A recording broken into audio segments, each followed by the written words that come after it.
Welcome to the Network podcast. In September, Greenpill will be hosted by the Cartographers, a high context community of individuals and teams dedicated to advancing the Web3 grants ecosystem. They'll explore the Web3 grants ecosystem with topics ranging from novel funding mechanisms, grant councils, and governance to emerging trends like AI and direct to contract incentives. This series seeks to bridge theory and practice by examining real world examples and featuring discussions with those who are closest to the action. The next voice you hear will be Sav, who contributes at Gitcoin and founded the Cartographers. Sav will be hosting this entire season. And I think that it's going to be a great season because Sav brings deep experience in Web3 grants and capital allocation. I'm excited for you to hear some of the perspectives from him and his guests. Without further ado, the next voice you'll hear is Sav. Enjoy.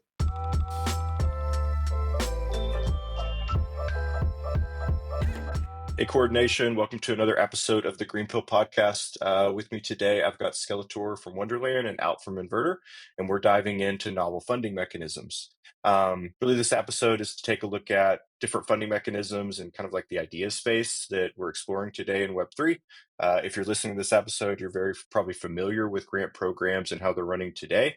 And we think that there's some real potential to, program more of our values into our money and build different types of programs and incentives going forward that ultimately drive more impact. So I'll start off with some introductions to the guests and we'll jump into it from there. I think maybe Skeletor, I'll start with you. Tell us what you do and who you work for, and we'll bounce it over to Alp after that. Awesome. Yeah. Hey. By the way, thanks for the invitation. I'm here, kind of jumping in last minute in place of Gorilla, which is our CTO. He has way more context into funding mechanisms. I'll do my best. I have very very sharp opinions on on this specific area of Web3. So bear with me. By the way, I'm Skele. I'm co-founder and lead architect at Wonderland. What we do basically, like our URL is DeFi sucks. We know DeFi sucks, governance sucks, funding mechanism sucks. Like everything kind of sucks right now, right? We're here like kind of to make it better, as well as you guys, probably as well as all the listeners here. So step by step, we know that we can't build everything ourselves. So that's why we partner with different protocols at different teams, such as Gitcoin, to help them kind of bring their vision into production in the best and safest possible way. Yeah, I've been in the space since forever, basically. Nice. It all sucks, but there's so much potential, right? Yeah, exactly. Yeah. Spicy take. I love it. Way to start the episode off. And for the listeners, just so you know, I'm wearing my Wonderland hoodie today in support of the team. And Alp has one for Inverter on the way, I hear. Alp, I'll turn it over to you. Give us your intros, man.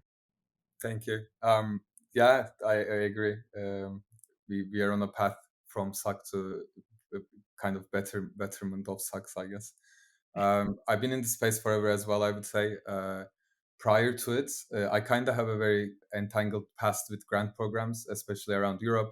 European Horizon Grants Program. I was in Lithuania, mostly like trying to support funders in developing regions, trying to get to Europe. That was focused on mostly like food and agriculture tech. I had my also straight opinions about grant programs in the past. I'm not really a fan of those in general. I believe in skin in the game. I believe in distributed ownership overall. And I believe in a mechanism design that incentivizes positive sum games, which also takes into account of like, people's incentives and social cultural background and overall like the skill taxonomy that exists and the material taxonomy that exists within the civil engineering and overall like the way to conduct societies in a more coordinated manner. And I also in the past contributed to Gitcoin, so huge fan overall Gitcoin and its new direction. Very supportive of it. I'm the co-founder of Inverter Network. Inverter started around 3.5 years back as a research program with block science and Curve Labs and PrimeDAO and Token Engineering Commons. So many, different token engineers and mechanism designers were basically asking the question of the initial research was named Proposal Inverter. So the whole goal was actually also like how do we allocate funding in a more conditioned manner, like more merits involved, also more design space that it enables. So how could you verify? I don't want to say something wrong. I'm scared of Zargam. He was the first one to write the paper with block science, but it was basically a way to think about how can we invert the power structure between the funders and the projects that get funding, and how can we enable open design space for those innovators to actually contribute with a very solid R&D efforts based on the merits and milestones based fundings. So Inverter started as first a primitive take on to introducing milestone based funding mechanisms that is more like based on distributed ownership rather than grant programs. And from there, an architecture has arrived where we start to focus on token economies, because we realize the importance of dynamic economies. If you look at traditional finance world, in the world, like how the society functions, it's mostly on dynamic assets. Like most of the assets in the world today has dynamically issued and issuance and redemption logic based on specific conditions and information flow. So Inverter is like this protocol architecture that enables connecting different pieces of Web3 primitives, and then enable like larger complex mechanism to be simplified and applicable by projects and the newcomers without hardcore development, and like being able to actually manage the token economies that you introduce. And yeah, excited to be here, and thank you for having me, I would say. Totally. So to jump into it, this episode is all about novel funding mechanisms. And what do we mean by that? Well, I think generally in Web3, novel funding mechanisms is really anything that isn't direct grants, is probably the simplest way that I can put it. Over time, though, I would say that has expanded, where we've been doing quadratic funding for a while. We've been doing retroactive funding, for a while. And so I think that in the past, those were more novel funding mechanisms that are becoming more common. I still wouldn't say that they're the lion's share of the types of grants that we see distributed in the space, but they're definitely a starting point to some of Alp's points. Like, how do you put skin in the game? How do you start to look at the wisdom of crowds and kind of like democratize the process of fundraising and grant giving? But I think as we look forward, there's all kinds of potential that's starting to open up when we look at verifiable, on-chain, data. And it's something we've talked about in quite a few of these episodes this season, around some of the possibilities there and some of the places that, some of these things are even starting. So with that, the question I have for kind of both of our guests to start it off is like, what does novel funding mechanism kind of mean to you? What do you see the potential that way, say, in the next couple of years? Maybe, Skelly, I'll start with you, right? You guys are actively working on building out Allo 2.1, and I know thinking a lot about, how you build kind of this foundation, this bedrock that people can build more funding mechanisms on top of. Maybe walk us through how you're thinking about that and what some of the possibilities you feel that 2.1 might unlock. Yeah, absolutely. So basically what we try to do is make it as easy as possible for both developers and users to basically jump in, experiment with the current mechanisms that exist today. So we are building two things. One is all the core contracts that will kind of safely manage the interconnectivity between the different modules, or like grant strategies, allocation strategies, funding strategies, etc., etc. And on the other hand, we will have all these kind of already developed and tested like contracts that would act as this type of very, very specific funding mechanisms, such as you said, like quadratic voting or allocation mechanisms or distribution mechanisms, etc., etc. So the main idea with Allo v2.1 is to improve on the previous system, which had kind of the right idea. It just lacked some kind of refinement. So we are kind of making everything super high quality, production ready, safety first, to allow both kind of users to trust the actual implementations, right? And for developers to kind of be able to easily build on top of the work of kind of previous like researchers and engineers that made all of that possible. What does that mean to you, Alp, when you hear that and kind of thinking about the work that Inverter's doing? How do you see that unlocking more opportunities around novel funding? Yeah. First of all, I really appreciate the work you guys are doing on Allo. Overall, just want to state that. So Inverter actually had this a very similar approach like 2 years back. That's how we started as well. Like initially we built this protocol architecture where from our point of view, we wanted to optimize the way that we use proxies, where we could enable people to do like plug and play kind of solutions when it comes to heavy R&D, like fast R&D overall, like their mechanisms and ideas, because we want to see more exploration to happen in funding, like not just funding, but overall system design, right? Which funding is a part of an overall system design to enable like this value flows to be integrated to circular economies. And the way we did it was like we modularized our architecture to have four main components. One is like the governance, like the authorizer, the second one is like the funding vault. So you can call like an issuance module, like issuance category, or like a funding vault category. I think you guys are using in Allo.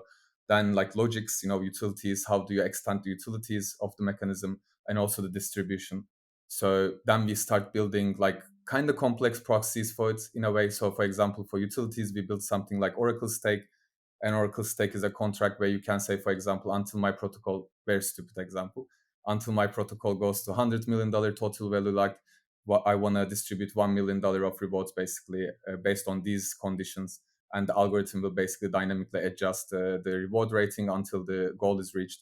And then you can actually optimize the goal as you move further. And you can also enable new extensions. You can say, hey, I want to have a regional logic. I want to do like a proof of humanity. I want to do like a, unfortunately, like KYC or things like that. So you can expand the architecture without manual development, without required like to do so many different, integration testing, this and that, also like audits. So we're trying to, it was our first goal to try to build these systems so anyone can come and just fuck around, find out, with their mechanisms. And then we realized like we kind of went back to 2016, 17, and we started to ask ourselves, like, what is this, the most important thing that blockchain has promised in the past to the people? And given the fact that like I'm from Turkey, most of our like team is also from developing regions. I personally lived in Europe and United States for a very long time, so I'm also aware of the financial rails that happens within developed like emerging markets. So that also gave us this kind of question where blockchains enable dynamic information flow into a value based on the information that it holds and based on the coordination it enables based on the information that is available, that is verified, and it can introduce economic games like game theoretical games where we can design token economic systems where we could enable participants to build and coordinate around these positive sum systems overall. So we wanted to focus heavily on like dynamic issuance. So we integrated an issuance mechanism with bonding curves, actually, where we started to use bonding curves as algorithmic nests, where you could parameterize the issuance and redemption logic of the whole system, which kind of gave you this availability to not only design applications and products, not just funding mechanisms, but also a whole workflow where you can initiate where the value starts, where it flows, and like how it flows and how it's distributed and it's get back. So you can design like whole systems. And so Inverter's approach is around that, like where we want to provide, because we don't believe in funding mechanisms as standalone use cases. We believe that they are additions to kind of a value that the system, like the stakeholders of a system would like to participate in when it's required overall. So that's the way I think I would think about if I was to say from Invert's point of view. Right on. No, it's some exciting stuff for sure, and some interesting, perspectives that way in terms of like where this is going. When you think about kind of like grant programs in the traditional sense, we established at the beginning of this episode that DeFi sucks, grant sucks, like all the things that Skelly said, right? And so, how do we start to address some of those things? And how are you seeing like Inverter, the work that you're doing, tying into funding mechanisms and this being part of kind of that overall framework? What's your hope that way in terms of how we can start to fix, or make better some of these things that suck? This gets me excited because now I get to speak about some use cases. Like what really excites me is that, like, first of all, if you guys are familiar with economic policies and how they are done at the government level, I'm really interested in it, like also multilateral organizational level as well. So let's give two examples. Like, I don't want to give World Bank example to freak people out, but I'll give Canadian government example. So let's say Canadian government has a goal to reach net carbon zero, by 2050. And the government itself would basically be able to say, okay, I want to have this amount of cash to distribute for the next 4 years to, let's say, house owners, to incentivize house owners to reduce their energy consumption. How the fuck do I do it? Yeah. And what available information do I have at hand? What kind of mechanisms I can build for this, And blockchains fit to these perfectly. Like when you think about grant programs only, like let's think about incentive programs, because grants are incentives in a way. So Inverter is mostly focusing on these use cases from a very like policy level. How can you embed policies with incentive mechanisms so that we could build economic policies on chain? Because this is what's happening in the real world. So let's say the Canadian government would offer you grants, to implant a solar panel on top of your house. Yeah, and they would say, you pay it now, and in 9 months we will pay you 70% cash back. But what happens is, okay, I'm not incentivized because I have spent money today, and then I'm getting that back from the government in 9 months, where I could have just, like, maybe buy some stocks and do this and do that and get some yield on top of it. So how do we incentivize those people? And like blockchain comes there perfectly, because you can like use virtual supply, you can use community funding to a pool, and then you use that as an insurance, kind of a factoring, where people can take cash out money when directly from the pool to their bank account with a premium. Then the premium will be distributed to the LPs in the pool. So those kind of funding mechanisms, like they drive me madly perfectly. Like I'm really excited about those, and seeing them to be a representation in asset classes. Like, for example, I was talking to Awoke as well, like the other day. We are building like this new primitive called public good staking, where, for example, what we're trying to do is super inspired by Glow Dollar.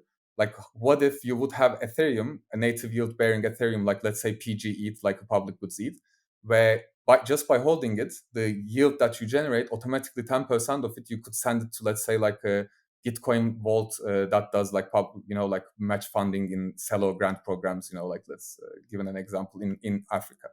So like these kind of primitives are not possible in the real world. You have like very specific fund structures. You have to do all this bureaucracy regulations, that and this you have to go through. In on chain, it's like one workflow template where you create and people hold, and it's like a direct benefit you can visualize.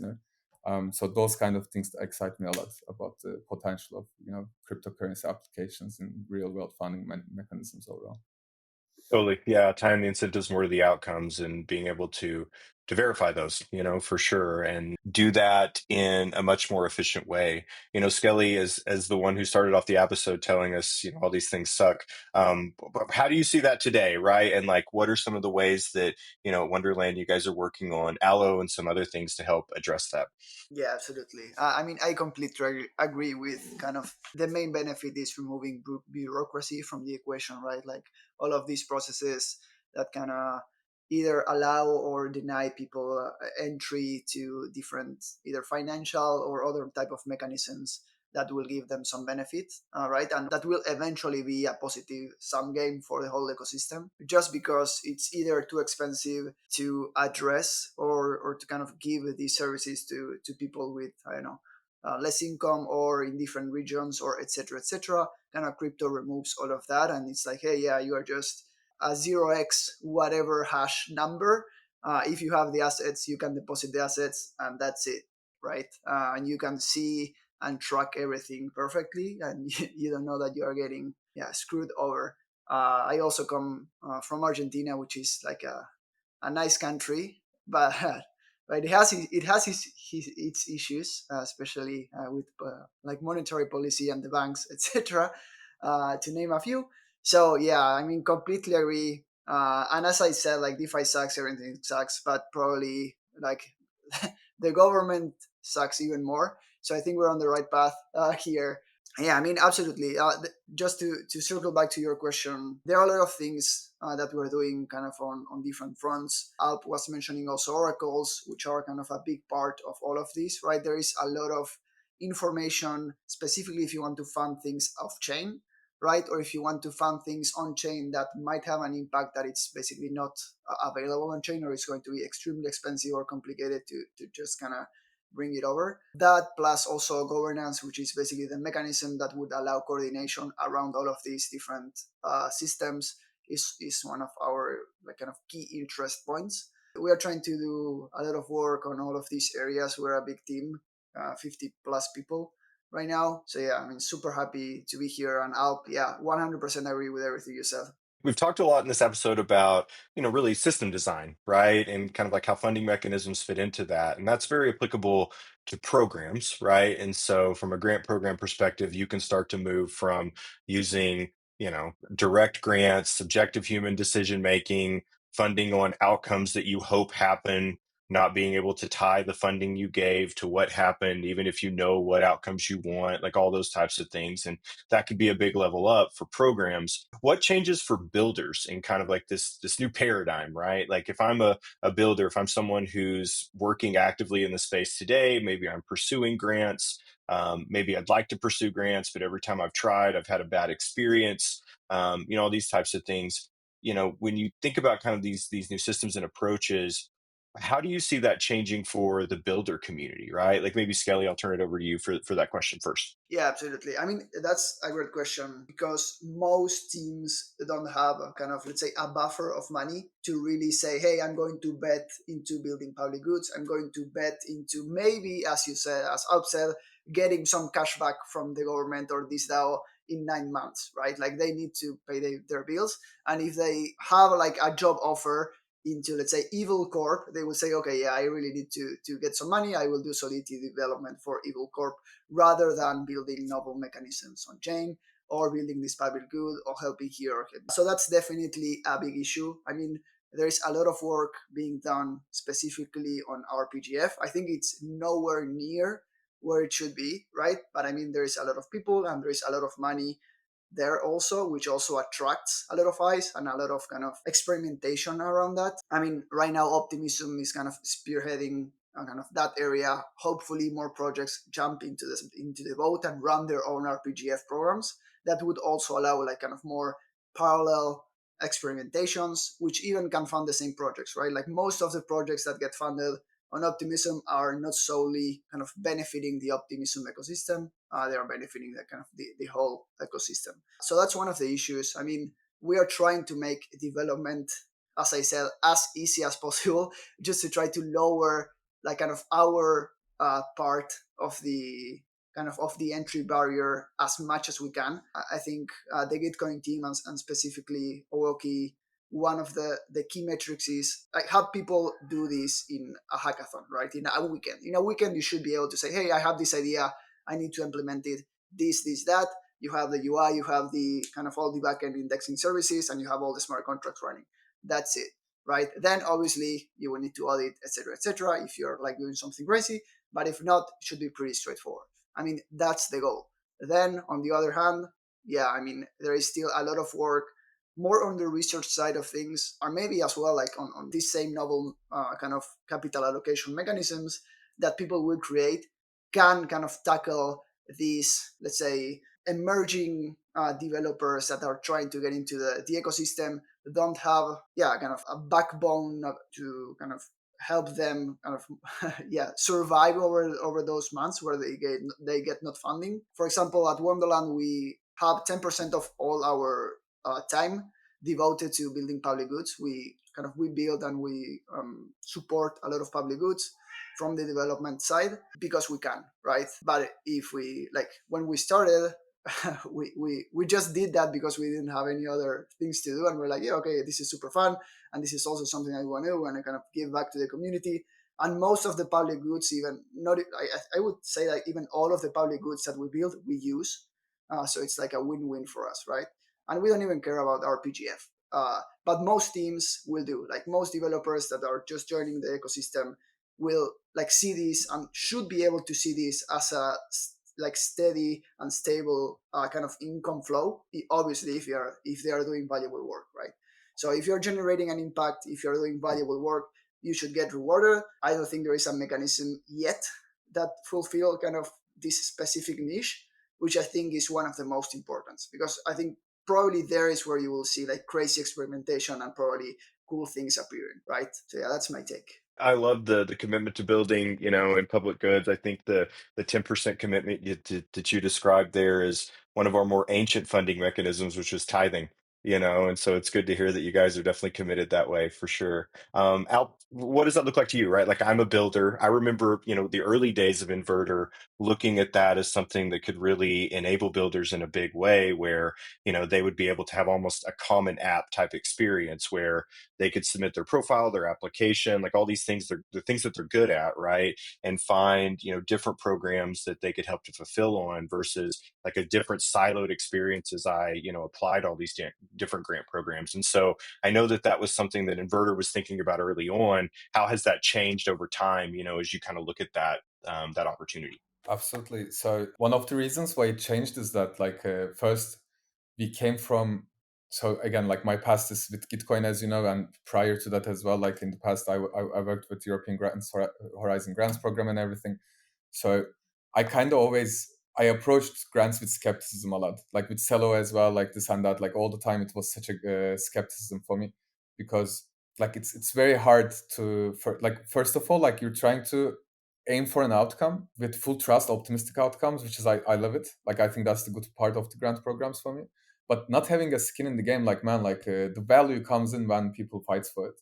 Like when you have a problem point, like it's not about the grants for you. Like you want to fucking solve that problem. Like, and I want to fund the people that wants to solve a problem because like when it comes to grants, and I had this chat yesterday with a research group which I love, like very respect. I'm not gonna name it, but they came up with like this 2-3 like month of research program, like very like a system level of approach, like taxonomies, this and that, to understand.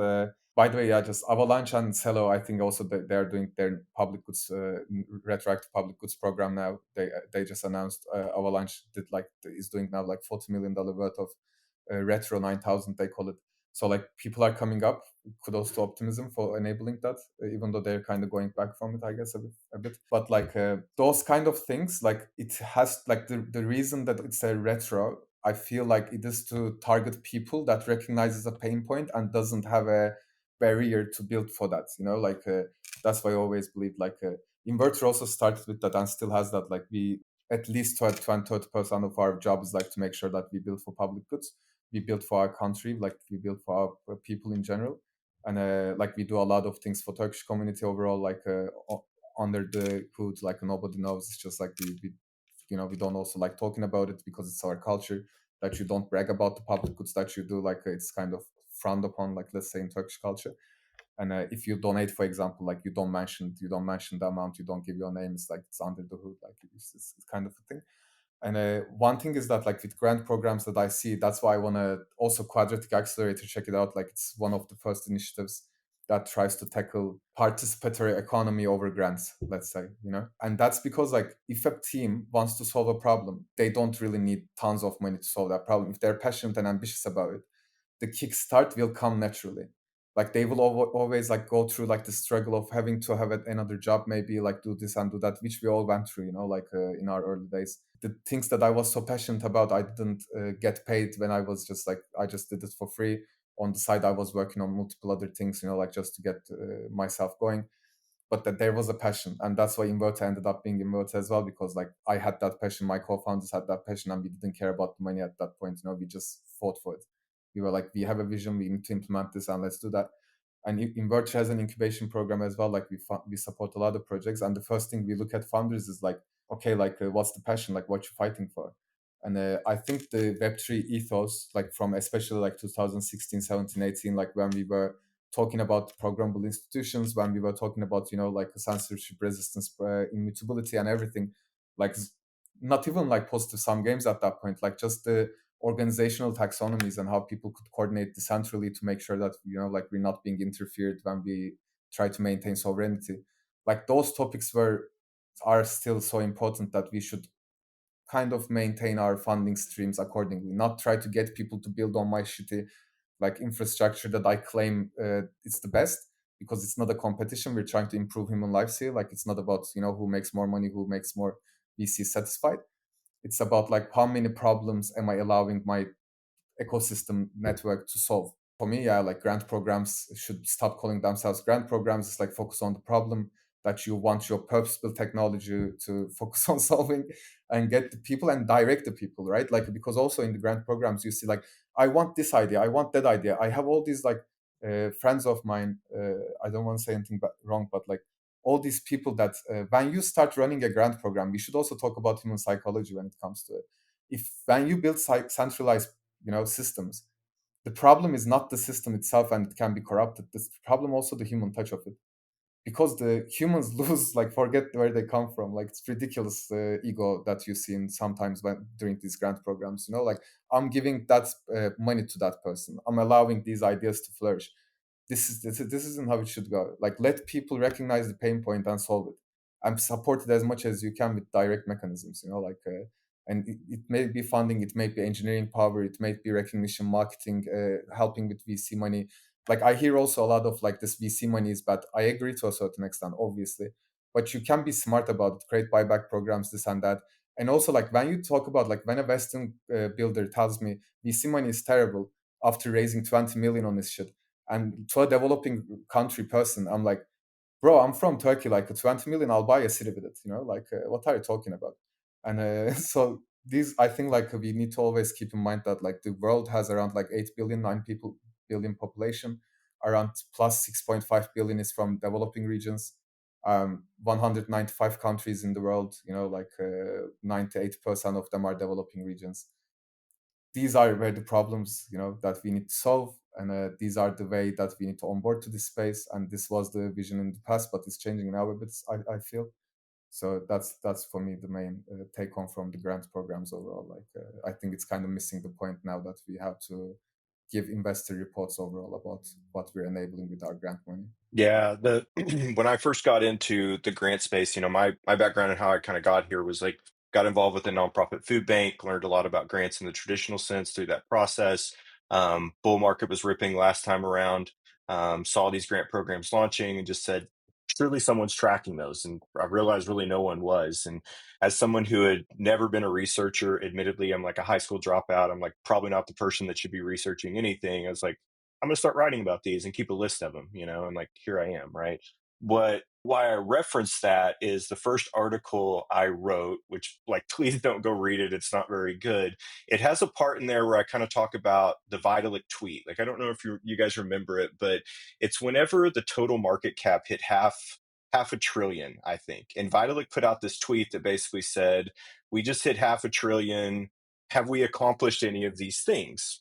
Right. And like, we're at what, like 2 trillion now, some days like 1.7, depending on like the day and what's happening around the world. But you go back and look at that tweet and like, we still haven't really accomplished any of those things. The only thing that mentioned in that tweet, if I remember right, was really, we've driven up TVL, and when you look at that, that's still the metric that we fixate on, right? Because like, we can measure that. And when I look at like grant programs, they're in a difficult spot. Like, I've seen this before where we want to drive impact. Well, how do we measure impact? Well, it's these metrics that we all agree on are important that bots can gain: TVL, active users, whatever. And so as a program, I'm giving out grants asking for, I mean, hopefully, if I'm like looking at it from a milestone perspective, I'd like to see these milestones by these dates, and I need to see it drive these metrics.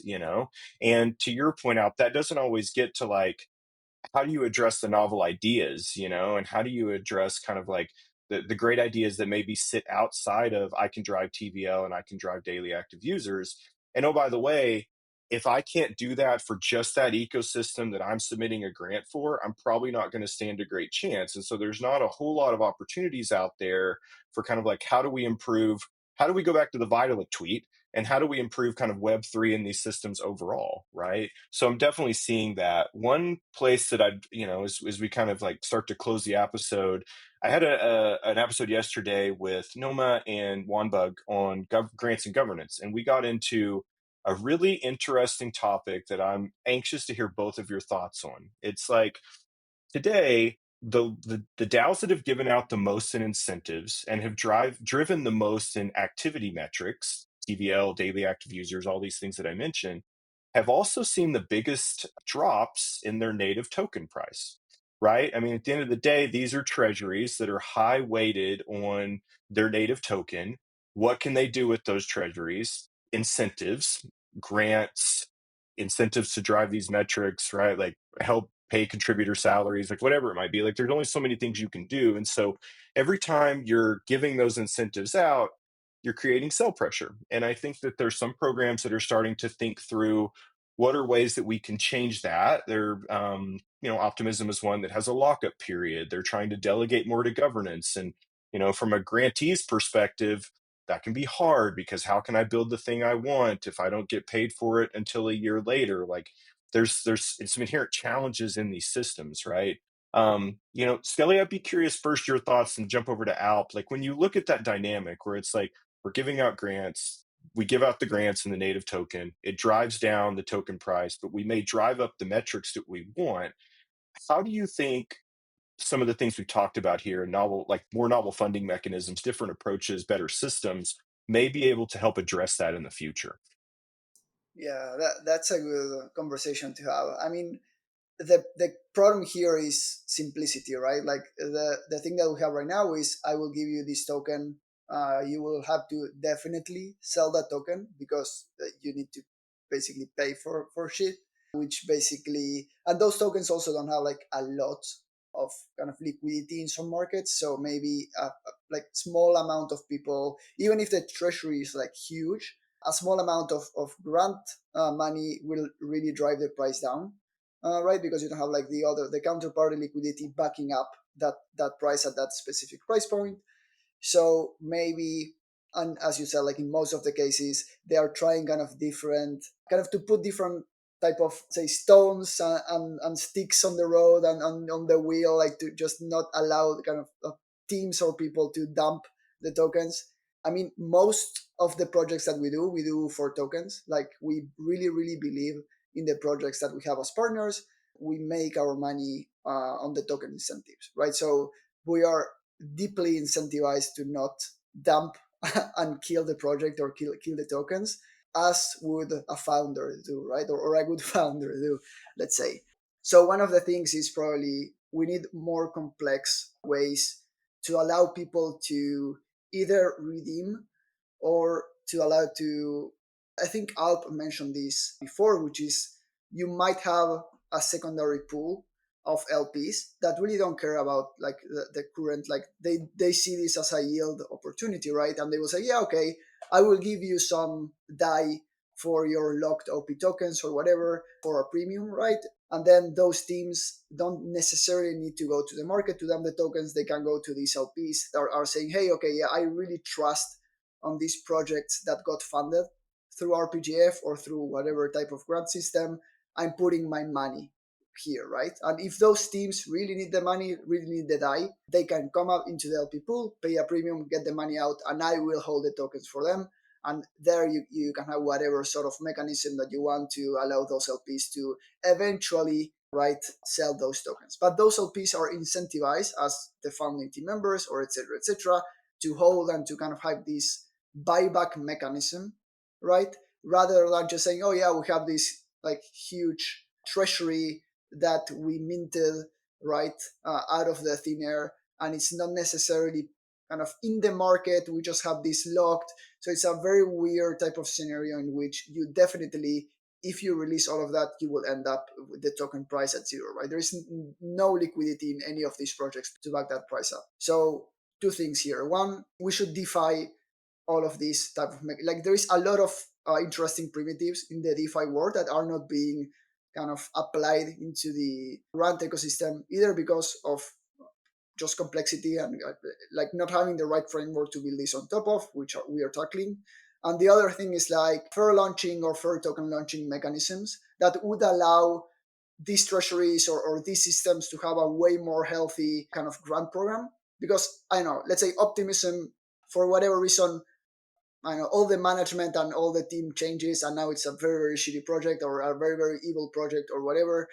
Like, why do they still have like all of those tokens there, right? Like, they shouldn't have, like, they shouldn't be able to distribute all of those tokens if they aren't actually generating enough revenue to do that kind of sustainable over a long period of time, right? It's even counterproductive to give out incentives if you are really killing the project in the process.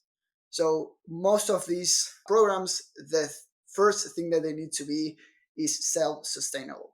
If they are not self-sustainable, they're just like you got money somewhere, probably from people buying the token, and you're just like moving that money into other projects and keeping some from yourself. So that's, in my mind, not a good thing to do.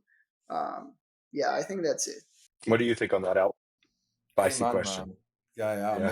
amazing statements. Yeah, I agree with everything you said. The only thing that I wanted to compliment, I wrote in the chat, but like this, I think the simplicity of UX is super important, but the complexity of mechanism, that lives behind, it's also super important because like. If you, for example, the government, like, man, I'm learning so much these days, like especially researching like financial assets of, like the government issued bonds, like especially on credit markets, this and that, like carbon credit markets as well, super interesting, tax deductible assets, very interesting. It's super complex, such a Ponzi, like it's beautiful Ponzi's, all of them, like incredibly well designed. And all you do is like you buy it. You just see the asset, like you're like, okay, this fund looks good, like you just buy it, you put your money in it, you get your like whatever the yield is it, and then in the back end, like a lot that liquidity is used so many different places, and that turns me on so much these days, because we can do that not based on Ponzi's, but based on real value that is generated on blockchain, because we can actually tie the real value generated as a reserve to the assets that you issue on top of it, which is like, yeah, it gets me excited a bit. And it's just like, that's also kind of ties up to our approach with Inverter, where we're trying to form primary issuance markets, what we call. In general, it's basically like we're trying to leverage issuance and redemption curves and set up economies such as that an asset would be issued against another asset or another value or multi-assets, etc., based on the conditions that have been set for the economy.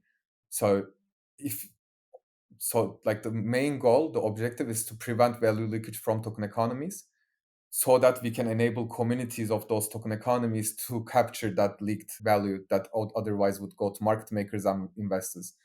Because like if anyone researches, how these beautiful op tokens or other tokens are being, like a kind of circulated in centralized exchanges, how the market making deals go, how the VC deals go, like with this kind of taking the staking rewards, dumping them continuously, or like giving call options to market makers and setting prices on, against your community overall without transparency.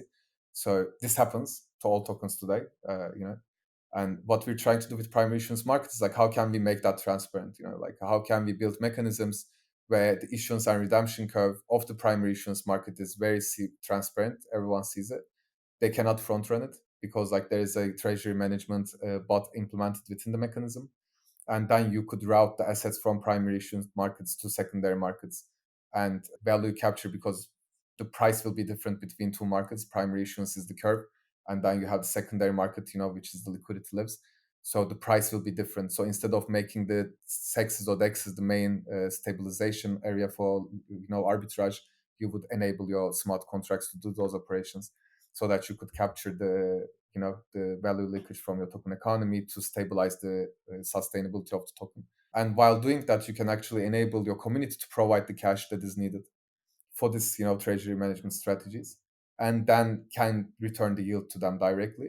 Or you could potentially do your grant programs or like whatever investment programs you want based on those values as well. But I agree 100% with Skelly. Like you have to be sustainable yourself, and you have to have a very good financial analysis to be able to say, okay, I will use this amount of money to distribute for these specific goods. And I don't think every project should do very grandiose, like a generalized grant programs. They should focus on one region, or like they should focus on one problem. Like it's kind of DARPA model. Everyone should hold their space. Like when you go to a spiritual realm of reality, you're like, I'm gonna hold my space like this, and everyone holds their space, so that the interaction happens in a more symbiotic manner, I would say. That's also missing because of the greed in Web3, especially greed and information asymmetry. Like we praise the projects, we always forget what they've done. I'm not going to name one company, but like, for example, one blockchain 3 years back, this zone chain everyone can see, claimed the real world use cases and like started to do insane amount of grant programs, which was again, like it was amazing. What they didn't count in was so they gave all their tokens, like I'm going to Africa, get this money, get that money, like all these marketing initiatives, this, that, the beautiful. And then when the lockup started to happen, token went down from like, let's say $45 to like $1 to 60 cents to 40 cents. And all these projects, right, in Africa, especially, like they were very strong in Africa. So like all these projects, they were like, the fuck is happening? Like I don't have money anymore. I have to kill the project. So many projects I know, and especially very good projects. One of them is like was in Caribbean island. They settled like incredible connections with the locals. They had like this education environment, physical education environment that they were teaching kids and everything, and their livelihood was dependent on this grant money. It was a large grant money, around 2 million. And by the end of the day, when it started to unlock, it was $380,000. Yeah, all their planning, like who pays for it? What happens there? Yeah, like and it's just like, okay, now we change all of our strategy as a blockchain, we go something else, and then they raise another one. Like now it's justified. So yeah, like I agree 100%, Skilly, and that's the most important thing that we should do as well as participants, as builders of the space. First, not call out, but call in. We should definitely call in projects, We should warn the builders to not depend on grant money. Grant money doesn't exist. If you have passion to solve a problem, solve the problem, and don't depend on the grant solely. Depend on builders like yourself. Depend on founders, because founders will support. They know the struggle, and just ask for help. This is open source, and try not to do double work. I would say, like, I really want to also see like how we can, like align more with the Allo General as well, because like we have so many parts together that we can complement with you guys, with what you're building, and create like these different mechanisms. That's what we did with Give It. And yeah, like we should just put our powers together and create value to distribute the value, like not distribute value that doesn't exist. But it's Fa- Fascinating conversation. This is exactly why I wanted to have you two on the show, and dive into some of these topics, to kind of end the show, like on your point there, Al. I hear a common thread around like bet on the people, right? Like at the end of the day, like you want to find the right people that can execute. And if you can support those people, in the right ways, then good things will happen. And there was actually a recent article that Joel John wrote, decentralized.co, like probably my favorite blog in all of crypto.